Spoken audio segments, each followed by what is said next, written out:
Saudações a todos. Então, retornando ao nosso curso de História do Pensamento Jurídico, a aula de hoje vai ser sobre as escolas sofísticas para a gente poder ter uma percepção um pouco mais detalhada do que o movimento da sofística representou na filosofia grega antiga.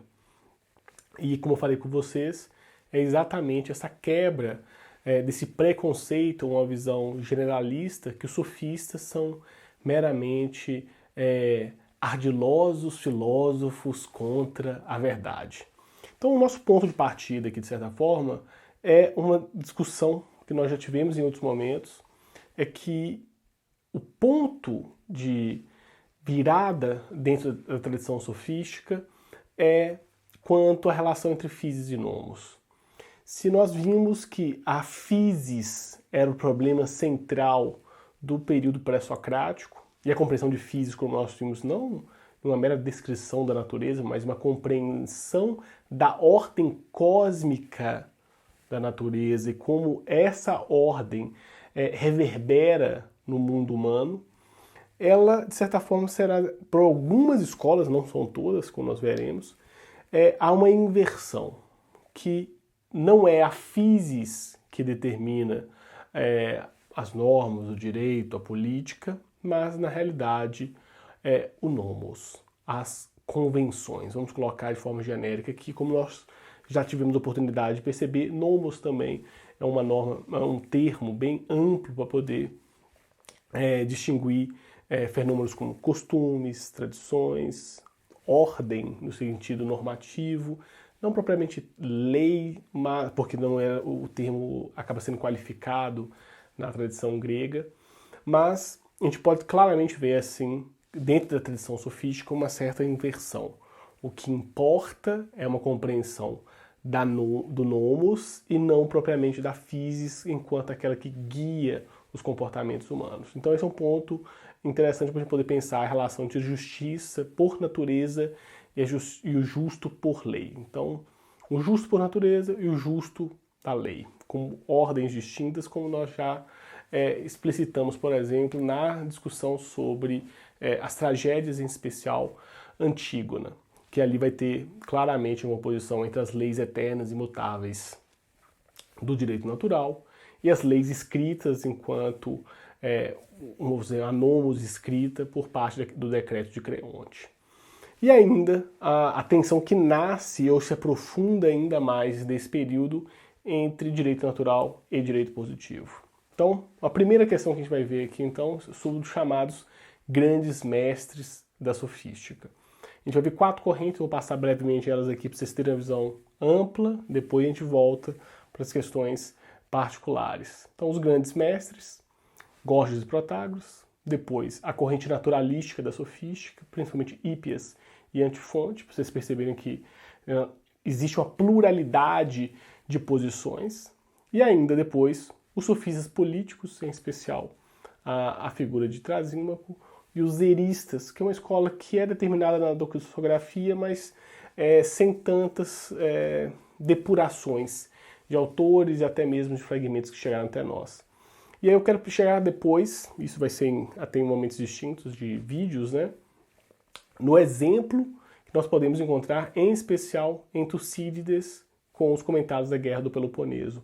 Um certo produto do que a sofística produziu, retratado num diálogo entre os mélios e os atenienses, que é uma passagem bastante clássica dos comentários da Guerra do Peloponeso. Depois um certo resumo, uma brincadeira de resumo, quanto às posições sobre verdade até este período da tradição filosófica.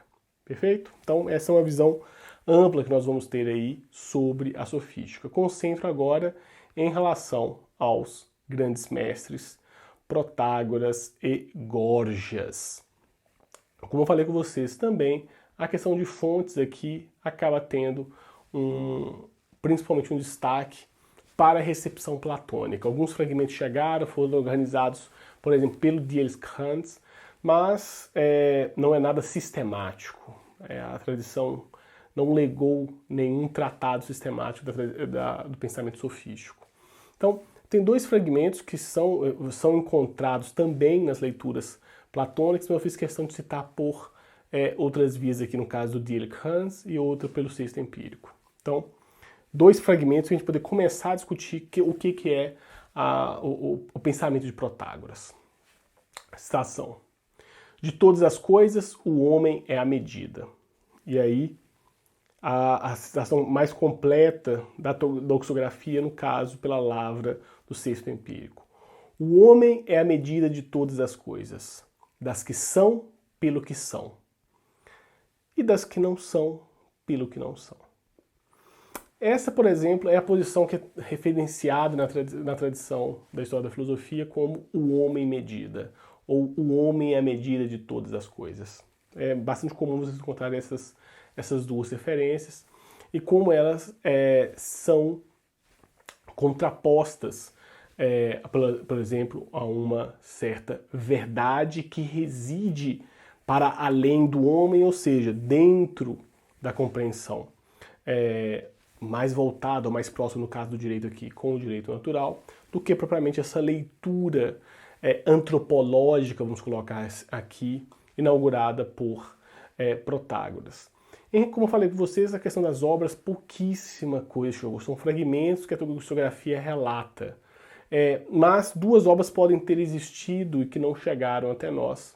Sobre a verdade, Raciocínios Demolidores, ou Antilogias, que é uma obra que, por exemplo, no Diógenes Laércio há referência, mas também não chegou. Então, a gente tem que pensar aqui com o que significa isso para a tradição daquele período. Falar que o homem é a medida de todas as coisas, e não a physis. A ideia central de Protágoras aqui, se a gente fosse colocar assim, em breves linhas, é um certo deslocamento que o que faz com que compreendamos a realidade não é uma descrição da physis, mas um modo como o homem percebe esta realidade. Ou seja, a medida dos costumes, a medida da ordem, a medida do direito, a medida da justiça é exatamente dada por um elemento humano. Eu poderia até dizer humano, demasiadamente humano. Então há uma centralidade do antropológico aqui. Alguns poderiam até dizer que Protágoras seria o fundador da antropologia, mas a tradição geralmente não retoma com tanta veemência isso. A grande virada, de certa forma, que Protágoras apresenta é que há uma variabilidade entre as ordens costumeiras que não é determinada, por exemplo, por princípios do direito natural. Então, as convenções dos povos, dos persas, dos gregos, dos egípcios, elas se mostram tão diferentes porque a concepção e também a estruturação daquelas sociedades é diferente. Protágoras tem, portanto, um primeiro movimento de perceber que a realidade é mais plural do que parece aos olhos do intelectualismo. Veja que ele está se opondo aqui, principalmente, às posições dominantes daquele período, em especial Pitágoras e Parmênides. Quem talvez influencia, de certa medida, mas que irá, obviamente, ainda não ser o ponto, ou pelo menos o fundamento para Protágoras, seria o próprio pensamento de Heráclito. Alguns diriam que a tradição heraclitiana ela é recepcionada e radicalizada pelos sofistas. Mesmo porque em Heráclito o peso do logos ele não se opõe à physis. O logos ele está em íntima relação com a physis, diferentemente da posição de Protágoras, que há uma certa cisão aqui entre physis e nomos que vai ser trabalhada na tradição. Uma coisa que a gente pode perceber e que é importante, isso vai ser toda essa questão sobre o homem medida e o modo como isso vai ser oposto, por exemplo, está na tradição platônica no Teteto. Quando chegarmos em Platão, talvez a gente pode voltar a isso. Mas o que a tradição recepciona, por exemplo, Giovanni Reale traz isso, é que dentro do pensamento sofístico do Protágoras, no fundo, há um trabalho de fundação de um certo utilitarismo. Essa medida de todas as coisas não quer dizer que é qualquer coisa, porque a utilidade ou o bem comum são expressões que já podem ser pensadas nesse contexto, essa utilidade para o político, ela é pensada enquanto um limite dessa medida. Então, a própria recepção, que seria um relativismo absoluto na tradição sofística, com Protágoras, ela é um pouco equivocada na própria leitura da tradição ou da leitura platônica, porque há uma questão de um certo limite de um utilitarismo em Protágoras. Então, o justo não é o verdadeiro, ele não faz uma relação entre justiça e verdade, ou justiça e aletheia, portanto, mas aquilo que é útil ao público. Vejam que, como eu falei com vocês, o pensamento sofístico ele se volta para as questões político-jurídicas, para a construção do diálogo da polis. E isso é importante porque faz com que a prática da política se volte a questões tipicamente humanas, tendo também um certo, vamos dizer, afastamento da questão do peso da tradição religiosa ou do próprio direito natural enquanto determinante para se pensar a ordem da polis. Alguns acusam o pensamento sofístico como um todo, mas em particular também Protágoras, que o homem-medida é o fundador do relativismo axiológico. Se lermos a questão do homem-medida por essa via de um utilitarismo, é um relativismo bastante moderado se comparados a outras posições, até mesmo da sofística, como é o caso dos sofistas políticos ou mesmo do Górgias. Então, Protágoras, que até eu já falei com vocês, ele é retratado por Platão, até com relativo respeito, comparando a certa... Para quem Platão não respeitava, não havia sequer menção. Existia quase que uma omissão deliberada para que fosse esquecido. Foi o que aconteceu com Demócrito, por exemplo, e Sócrates. Vejam que não há sequer referência a esses dois contemporâneos de Platão que rivalizavam com Platão diretamente as posições dentro da filosofia grega daquele período. Em relação já a Protágoras, há uma menção e há um certo trabalho intelectual de perceber que era um autor que teve a sua importância, mesmo que opostas às posições da tradição ou do pensamento platônico ali colocado. Então, é interessante pensar como que Protágoras é um dos grandes autores, e isso, de certa forma, vai servir para muitos, se a gente for pensar, retomando até a própria história do positivismo jurídico, a entender que na tradição sofística e com Protágoras em particular, passa-se a ter uma proto-fundamentação do próprio positivismo jurídico. O que determina o direito, o que determina a nomos, não é a physis, mas sim a própria nomos. No sentido de a fundamentação do direito se dá pelo próprio direito, se dá pelo próprio poder. Isso é um ponto que é interessante na tradição sofística, porque inaugura um debate que vai ser e vai continuar até hoje presente na tradição filosófica. Um pouco mais radical do que Protágoras é o próprio Górgias. Alguns vão até vincular o pensamento de Górgias, que ele é personagem de certos diálogos platônicos, Górgias com a figura de Xenófono de Colofon, que é um dos pré-socráticos, talvez assim, mais ímpares, em especial quanto à posição do conhecimento. Se vocês perceberem em relação à aula de pré-socráticos, há uma relação, isso também está no Giovanni Reale, de três assertivas que estão no Górgias, do Platão, mas que, de certa forma, ecoam teses do Xenófono de Colofon. O ser não existe, então veja, isso é completamente oposta à tradição intelectualista parmenidiana que Platão segue. Mesmo se o ser existisse, ele não poderia ser conhecido, então a questão da limitação do conhecimento humano. E ainda uma tese a mais. Mesmo que o ser pudesse ser conhecido, esse conhecimento não poderia ser transmitido, colocando que, além dessa limitação, haveria a limitação da comunicação desse conhecimento. Mesmo que se nós tivéssemos um aparato cognitivo, não conseguiríamos expressar essa verdade do ser.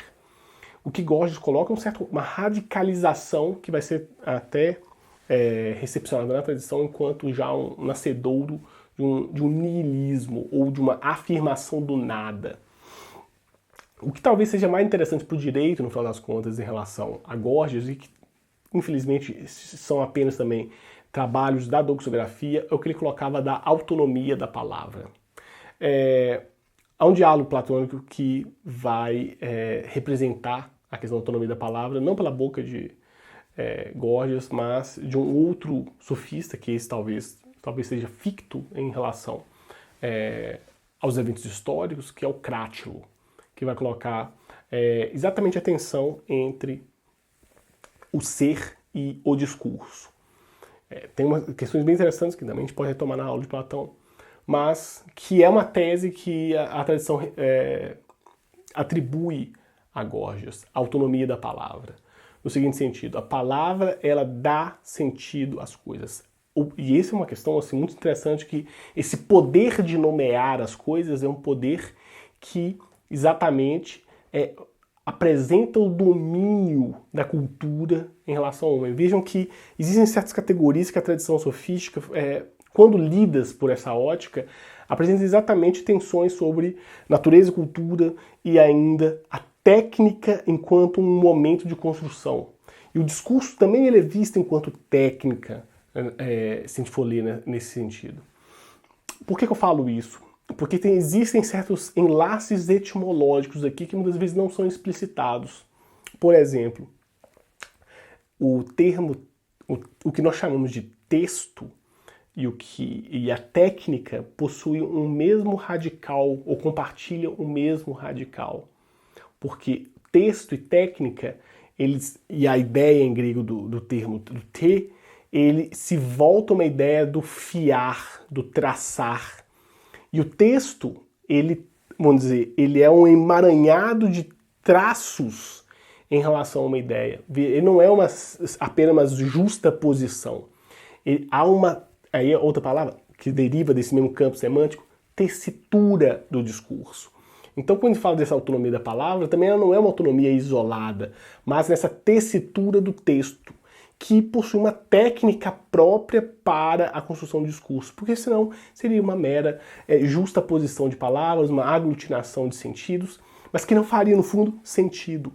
Então, o discurso é uma técnica do texto, e veja que não é só o texto, é aqui exatamente essa formulação de comunicação. Não estou falando do texto escrito da forma mais comum, mas dessa formulação de discurso que o texto apresenta.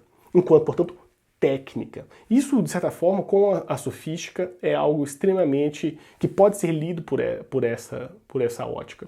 O que muitas vezes não é colocado. Então a gente pode até ver que da natureza ao discurso seria uma passagem importante na tradição, no pensamento do Gorgias. O ser é um efeito do dizer. E essa, por exemplo, é uma ideia que está no Giovanni Reale, que é muito interessante. Veja que o Giovanni Reale não é um autor afeito à tradição sofística. Por mais que ele descreva com uma objetividade ímpar, ele não é nenhum entusiasta da tradição sofística. Mas é muito interessante essa fidelidade que ele tenta trazer dessas leituras, porque a sofística tem exatamente esse caráter de quebra da tradição intelectualista platônica. E vejam, dizer que o ser é um efeito do dizer é uma tese que, de certa forma, antecipa muito o que, por exemplo, vai acontecer na filosofia do século XX, seja com o pós-estruturalismo, seja com tradições ainda mais contemporâneas na filosofia da linguagem, que radicalizam essa autonomia da palavra. Guardem isso, porque é uma questão que nós vamos tentar, não chegar talvez nesse semestre, mas em outros momentos a gente vai discutir isso, por exemplo, em filosofia do direito, como que essa relação entre discurso e poder, entre palavra e texto, fazem assim, completa mudança na nossa percepção sobre o que é a própria filosofia do direito. Mas por isso que é importante ver, principalmente a tradição dos grandes mestres, Protágoras e Gorgias, como dois grandes pilares do que representam a tradição sofística. Os outros sofistas são extremamente importantes também, mas não tanto quanto o Gorgias e Protágoras. E é importante ver que mesmo a tradição, quando recepciona a sofística, tem tende a fazer referência a essas duas principais posições, do homem medida e da autonomia da palavra, portanto, da autonomia do próprio discurso em Gorgias. Eu recomendo, e isso talvez fique depois registrado em recomendação de textos, a leitura dos diálogos, como do Crátulo, que apresentam assim, essa parte mais, ou mesmo do Protágoras, do diálogo, representam assim, de forma extremamente rica as posições desses autores. Mas, ou talvez uma obra que seria assim, tão interessante quanto, ou talvez mais na questão da doxografia, seria o texto Os Sofistas, do Guthrie. Tem tradução em português, se não me engano, foi publicado em inglês originalmente.